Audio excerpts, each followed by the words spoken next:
Hello, everyone.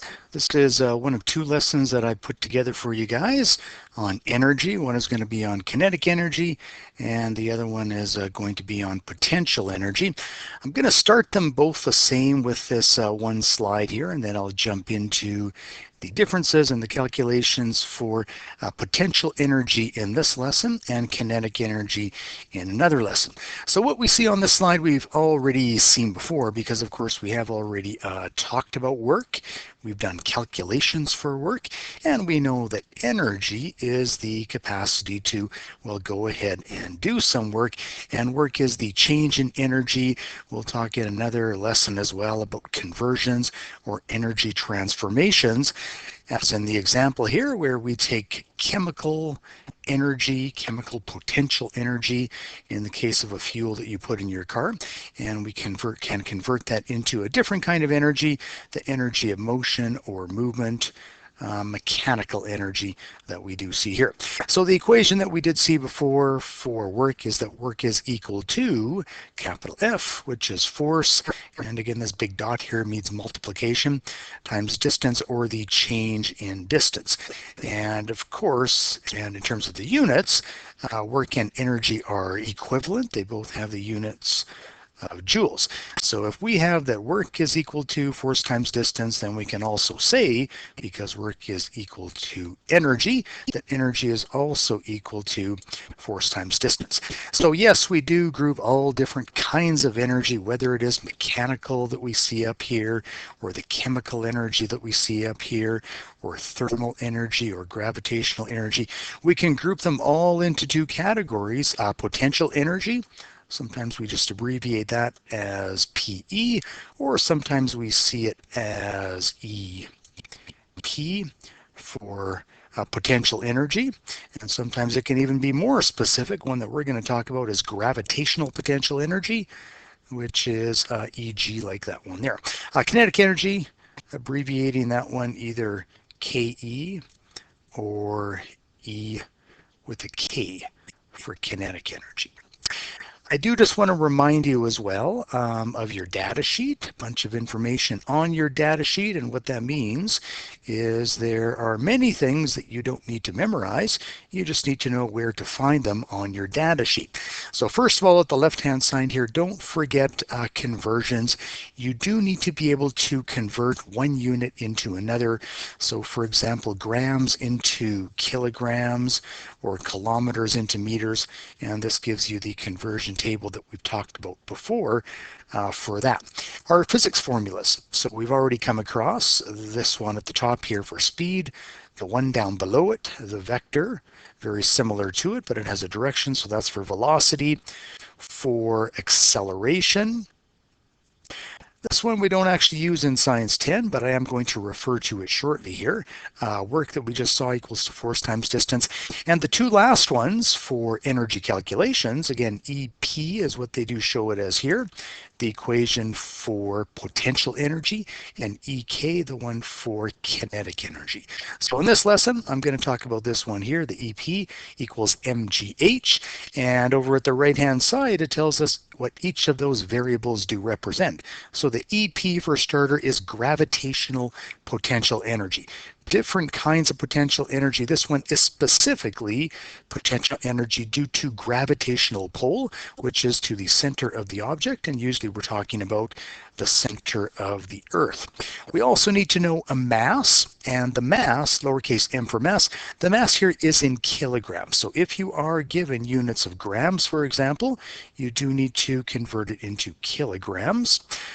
H is a distance, but it is specifically in this case a height above a surface, which might be the surface of a table, the surface of a roof, or it might just be the ground itself. And in the middle here, lowercase g is an acceleration, like the acceleration that we see here. Units for acceleration are meters per second squared, but this is acceleration that is specifically due to gravity. So when you drop an object, it is accelerating, it's going faster and faster all the time, and that number, the acceleration due to gravity, it is a constant on Earth in most locations. At least this is the average. It will vary a little bit depending upon altitude or elevation, but the number that we use is 9.81 meters per second squared. And more or less what that means is when you drop an object, after 1 second, it's going 9.81 meters per second. After 2 seconds, it's going twice as fast. After 3 seconds, it's going 3 times as fast.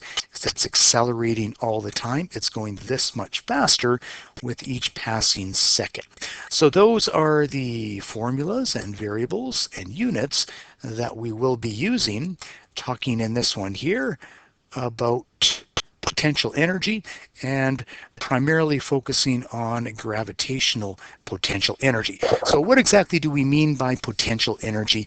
Well, it is energy due to position, and again, that's really the one that we're going to focus on with gravitational potential energy, but it can also be due to conditions. So example, the stored energy within the bonds of fossil fuels, whether it's methane or octane or coal, there's energy contained in it that we can tap into that can eventually be released and used to do work. So there is potential energy stored in those different sources.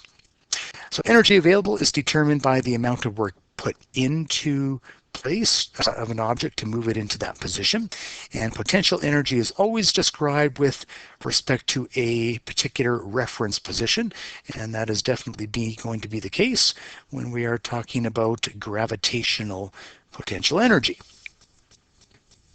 So potential energy really depends upon two things, and this is where I'm going to briefly mention the equation that you don't really need to know about for this course. It's not in the program of studies, but this first one here. So the force acting on an object is equal to mass times acceleration. We already know the symbol for mass, a lowercase m, acceleration, and a, it's actually a vector, so we would have an arrow up above that. And force is equal to ma. So again, force is going to be a vector, and mass is also going to be a vector. So why do I bring this up?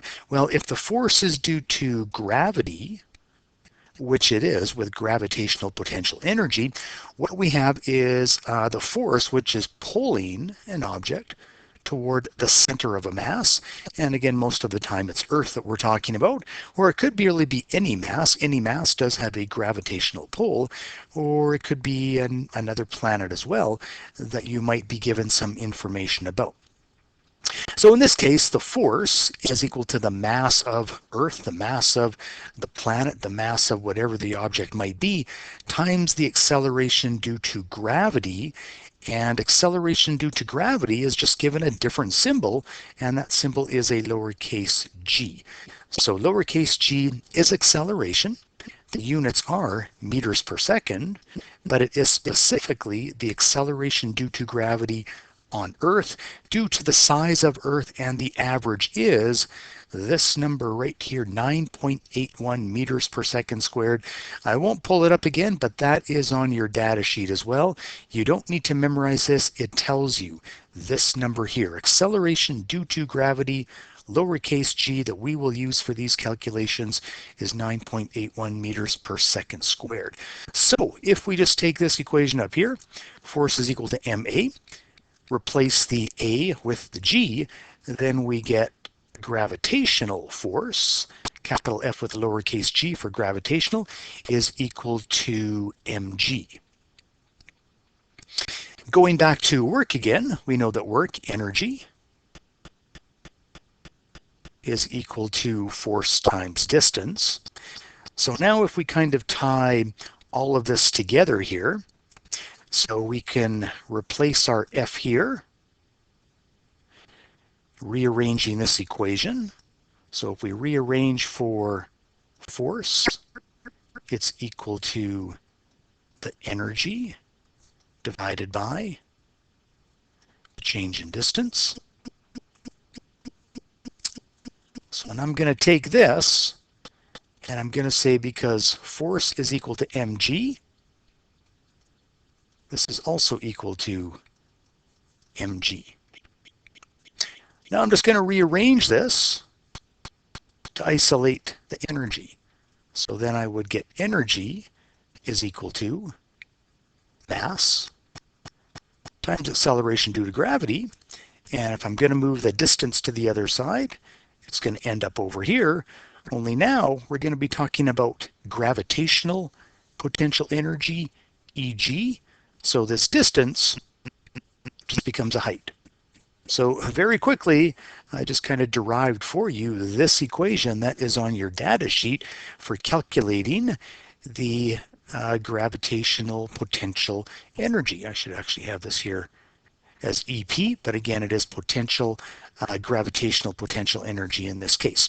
So what do each of these represent? Again, the M is for mass. Really important that this is in kilograms. If you're not given a number in kilograms, you need to convert it to kilograms. Lowercase g, acceleration due to gravity. Any acceleration, the units are meters per second squared.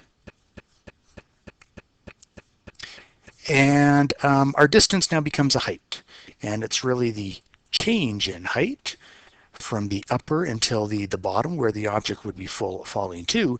And height, just like distance, the units are going to be in meters. Okay, so we have our variable symbols. We have the variable units.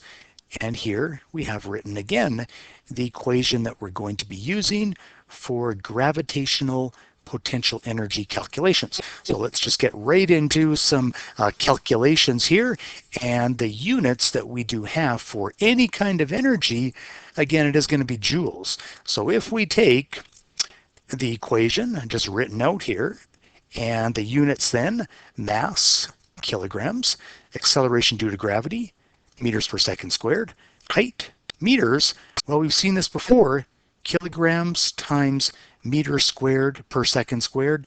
Those are the units for energy.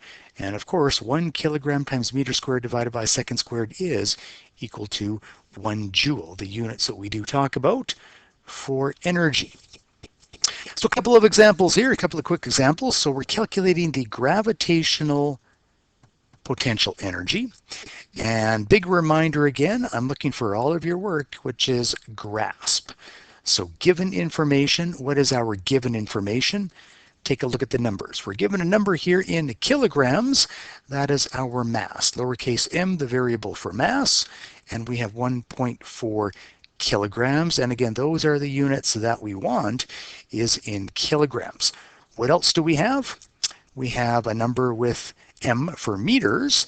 So what we're given is a distance, or again, this is going to be a height, a change in height. So it's 0.85 meters above the floor. Sometimes it's useful to draw a picture here. So this is the floor that we have. And what we have is an object that's sitting up above the floor. How high is it sitting above the floor? Well, that's 0.85 meters. Yes, it is a distance, but that is our height. Why is it a change in height? This is at 0.85. This is at 0. 0.85 minus 0 is, well, 0.85. So that is our height, 0.85 meters. Significant digits. Don't forget about your significant digits as well. So if we take a look at those, we go by the least precise number, which would be your 1.4, and it has 2 significant digits. And that's eventually going to come into play when we get to our final answer here.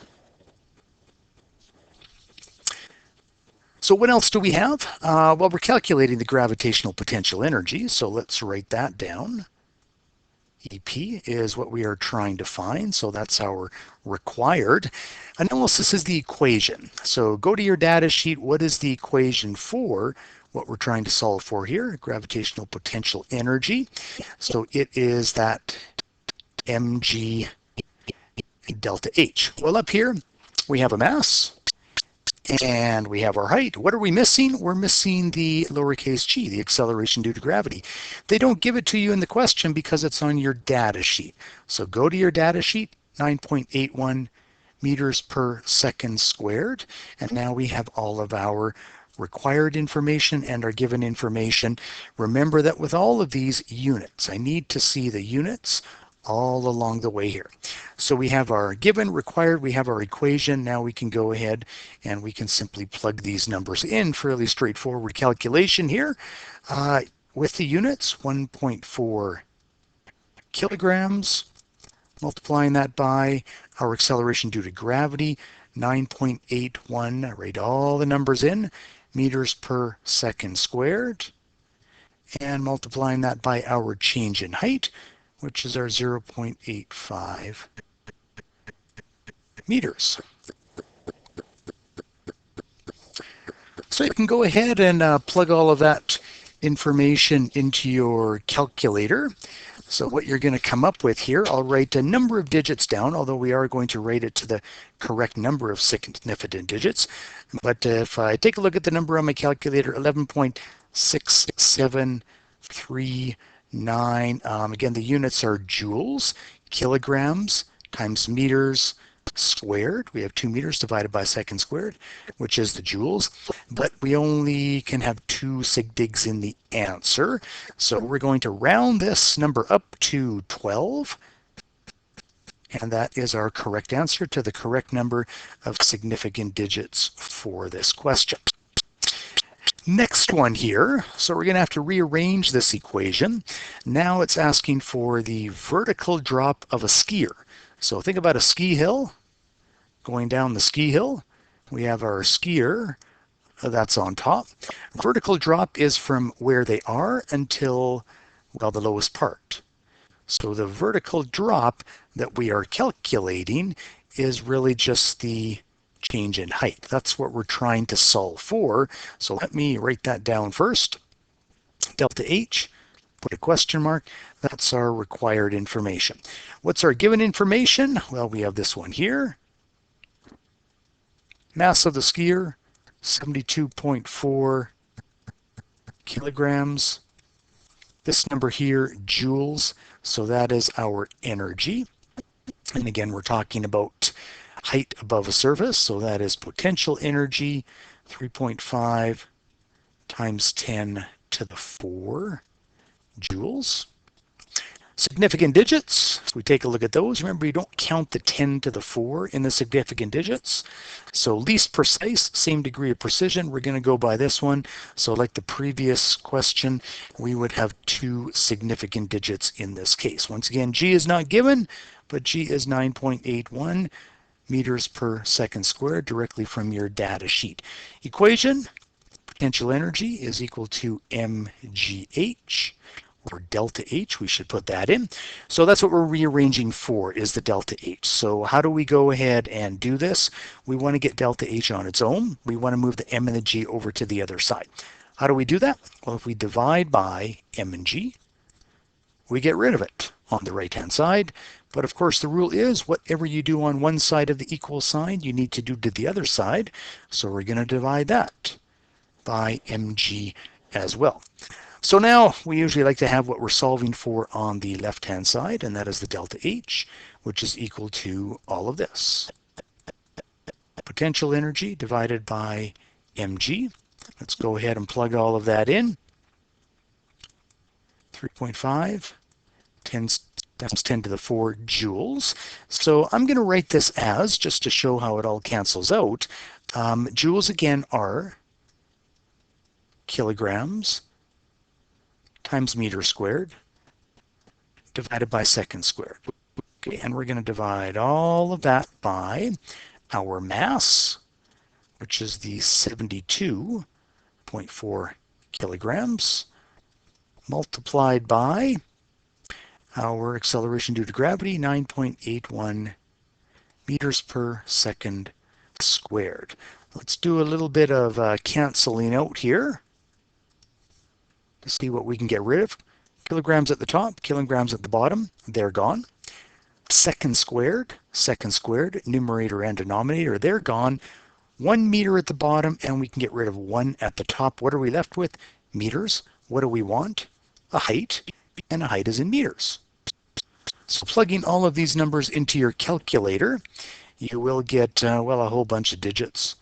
49.2788, and again, there are some after this, but we want 2 significant digits, so the answer would just end up being 49 meters for the vertical height of the skier in this case.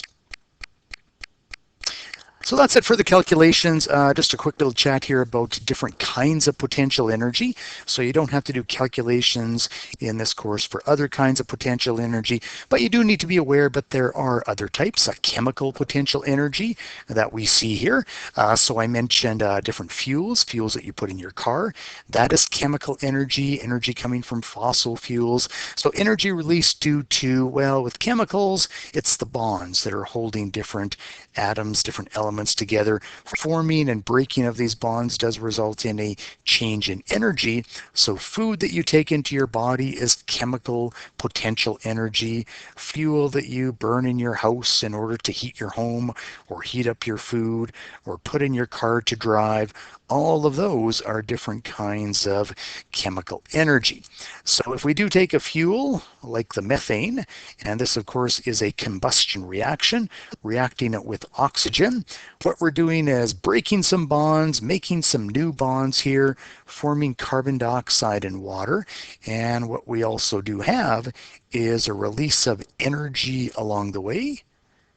And that energy can be in various different forms. If you take a look at this picture here, we see that there's some light energy that's given off. There's obviously some heat energy that is given off. So what we do have is an energy transformation. Some work is being done as we're converting one energy into another, but that source is chemical potential energy in that case.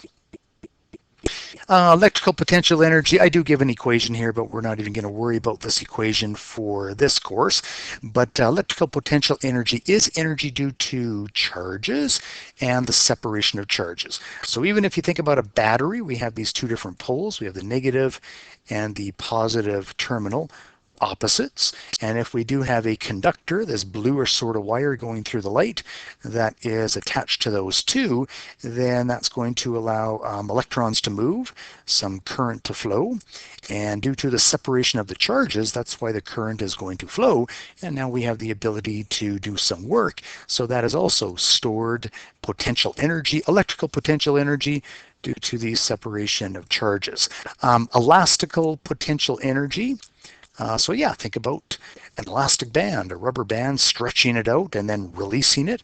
It releases energy after that. A compressed rubber ball or a spring even, any of those can have potential energy stored in them that can then be released. So that is elastic potential energy. And one more here, nuclear potential energy. So this is the energy source in stars, in our sun, and also the energy source, of course, that we use in nuclear reactors. In the case of the sun and stars, it is nuclear fusion, where what we're doing is joining together smaller elements into big ones. And in the case of fission, like in our nuclear reactors, we're splitting large elements like uranium apart. And this also involves a huge release of energy in the process as well. So nuclear energy in uranium, in hydrogen, the amount that is stored in that and can be released is also a form of energy. And again, that is going to be potential energy, nuclear potential energy in that particular case.